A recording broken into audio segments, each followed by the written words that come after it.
Halo, apa kabar sahabat yang budiman yang dirahmati Allah Subhanahu wa taala? Kali ini kisah tentang Ibunda Sunan Gunung Jati atau Syarif Hidayatullah, yaitu Rara Santang. Tonton sampai selesai, jangan lupa like and subscribe. Terima kasih. Assalamualaikum warahmatullahi wabarakatuh. Alhamdulillahirabbil alamin. Allahumma sholli ala Muhammad wa ala ali sayyidina Muhammad. Rumah Syekh Bayanullah menjadi saksi kisah cintanya Mas Rara Santang yang menikah dengan Syarif Abdullah. Syarif Abdullah adalah raja Mesir yang saat itu mencari pengganti istrinya yang baru meninggal dunia. Dari pernikahan keduanya lahirlah seorang wali besar, Sunan Gunung Jati, yang pada masa kecil bernama Syarif Hidayatullah. Dalam naskah Purwaka Caruban Nagari dikisahkan Raden Walang Sungsang atau Pangeran Cakrabuana bersama Nyimas Rara Santang menunaikan ibadah haji.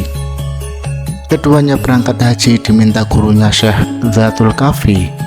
Syekh Dzatul Kafi memberikan petunjuk saat di Mekah keduanya bisa tinggal di rumah adiknya, Syekh Bayanullah. Namun setelah menyelesaikan ibadah haji, Raden Walang Sungsang dan Nyai Rara Santang berubah pikiran. Mereka tidak langsung kembali ke Caruban atau Cirebon, tetapi memilih tinggal beberapa saat di Mekah.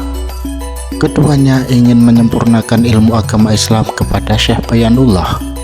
Ternyata keputusan ini menjadi petunjuk dari Allah bagi Nyai Rara Santang karena dipertemukan dengan jodohnya seorang sultan dari Mesir. Dikisahkan, awal pertemuan Nyai Rara Santang bersama Maulana Syarif Mahmud yang dikenal dengan Syarif Abdullah. Saat itu sang raja singgah di tempat Syekh Bayanullah bersama rombongan kesultanan setelah menunaikan ibadah haji. Keduanya pun bertemu di rumah Syekh Bayanullah yang merupakan adik dari Syekh Al-Kafi. Merasa saling tertarik saat bertemu, tidak lama proses perjodohan pun terjadi di tempat Syekh Bayanullah. Pernikahan Nyai Rara Santang dengan Sultan Mesir tersebut berjalan dengan baik. Seluruh persyaratan sudah terpenuhi, terutama wali dari pihak perempuan. Raden Walang Sungsang sebagai kakak laki-laki tertua sambil sebagai wali nikah mewakili ayahandanya. Prabu Siliwangi dipisahkan jarak dan dianggap berbeda keyakinan. Pernikahan keduanya tidak hanya menyatukan sepasang manusia, tetapi mempersatukan dua wilayah yang terpisah jarak ribuan kilometer, memadukan dua bahasa, tulisan budaya, dan sejumlah perbedaan lain menjadi sesuatu keharmonisan.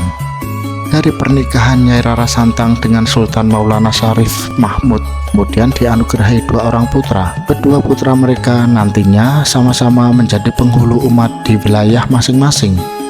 Putra pertama lahir pada tahun 1448 Masehi di Mekah ketika Nyai Rara Santang menunaikan ibadah haji yang kedua. Ia adalah Syarif Hidayatullah yang di kemudian hari dikenal sebagai Sunan Gunung Jati.